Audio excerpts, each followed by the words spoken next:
देखिए, रैली की बहुत अच्छी तैयारी है और रिकॉर्ड तोड़ रैली होगी।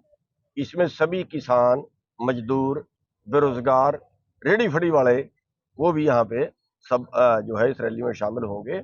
और हमारा जो मुद्दा है वो सारी पब्लिक का मुद्दा है, कमेरा वर्सेस लुटेरा। जो कंपनियां हैं वो आज पूरे देश की संपत्ति पे, पूरे देश के कारोबार पे कब्जा कर रही हैं। आज गरीब और गरीब हो रहा है, अमीर और अमीर हो रहा है।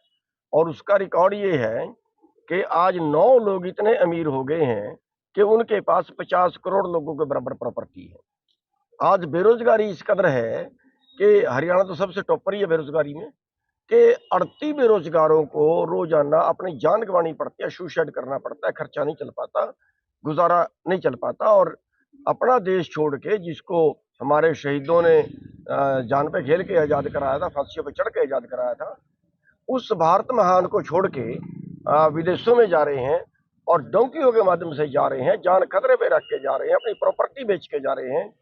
और वहां भी हाल ये हो गया है कि जहां एक मजदूर की जरूरत थी वहां 10 मजदूर चले गए। यानी हमारी जो अगली पीढ़ी थी वो टोटल की टोटल भारत की जो है वो अगली पीढ़ी मजदूर बन गई है, जो विदेशों में जाके मजदूरी कर रहे हैं। तो सबका मुद्दा है और जो सबका कारोबार है वो कंपनियां हड़प के ले गई। खेती जो है हमारा रोजगार थी, अब खेती में भी नई कंपनियां एंटर कर रही हैं। खबर आई है कि 2.5 लाख पंचायतों की पंचायती जमीनें, जिसमें मुश्तरका मालकान, जुमला मालकान, गऊ चरांद, शामला आदि ये सब शामिल हैं, ये भी कंपनियों के हवाले करेंगे। तो ऐसे के अंदर जो गांव का मजदूर है, गांव का मजदूर भी उस खेती से वंचित हो जाएगा, उसका वहां के काम से वंचित हो जाएगा। मान लिया हरियाणा के अंदर 3-4 लाख एकड़ जमीन है, अगर 3-4 लाख एकड़ जमीन जो है वो कंपनियों को जाती है खेती के लिए, तो इसका मतलब ये है कि वहां से मजदूर बाहर हो जाएगा। और किसी किसी गांव में तो हजारों एकड़ है। तो ये सब समस्याएं जो है वो पैदा हो रही हैं। और एक और जो है वो ये सूचना अंदरूनी आ रही है कि 50-50 हजार हेक्टर के कई क्लस्टर बना रहे हैं जो अभी फ्रूट में हैं। तो फ्रूट जो है वो सारा कंपनियों के हवाले होगा और उनको पैदा करने वाले को जो है वो एक सीमित सी राशि मिलेगी। जैसे बरौलर पैदा करने वाले को 6 रुपए किलो मिलता है और जो कंपनी का मुनाफा है वो सारे खर्चे निकाल के भी 40 रुपए किलो हो जाता है। इसी तरह से फ्रूट में होगा, उसके बाद जो है ये कंपनियां खेती में एंटर करेंगी। जी, कोई संयुक्त किसान मोर्चे का बड़ा चेहरा भी मैं साझा कर सकता है? मैं आपको बड़ा चेहरा नजर नहीं आता क्या? नहीं, आपके अलावा कोई और सारे देखिए, है क्या, संयुक्त किसान मोर्चा को जो आंदोलन दिल्ली में लड़ना चाहिए था, आर पार कर देना चाहिए था कि तारीख रख के इतनी तारीख को हम संसद में मरने के लिए आ रहे हैं, या तो हमें गोली मार दो या हमारी बात मान लो। ऐसा अगर ऐलान करते तो सारी बात मानी जाती। अब अधूरे उठ के बीच से आए हैं वो, तो अब उन्हीं कानून, वही कानून दोबारा यू टर्न ले रहे हैं।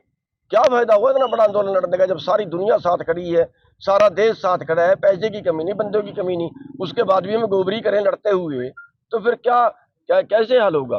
कोई हल नहीं होगा।